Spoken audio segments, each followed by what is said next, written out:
I said that to you the wrong way.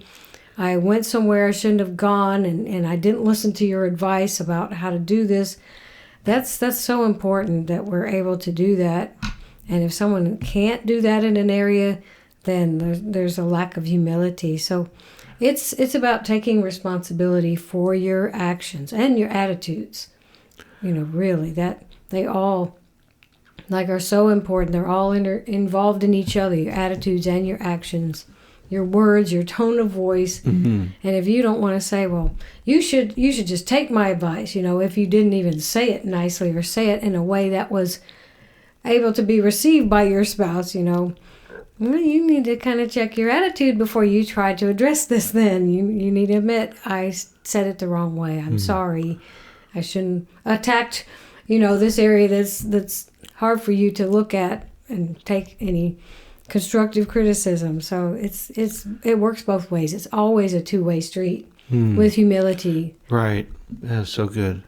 That's so good. And so if you see, or you kind of realize that you have in some areas you have a hard time taking responsibility for some actions. So that's really a symptom of low humility. And it makes me think not taking responsibility for inaction when there's something you should be doing, but you're just putting it off or saying, well, I shouldn't have to do that. That's not my responsibility. There's a excuse.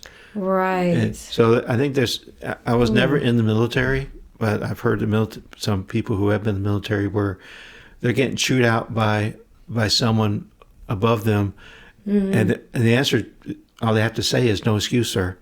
They're not allowed to give an excuse of why something didn't get done. They just say, no excuse, sir. And then they just face the consequences of that. That's so good. Yeah. That's great training. That's great training. A third symptom of low humility in marriage is one-sided conversations and ignoring your spouse's needs.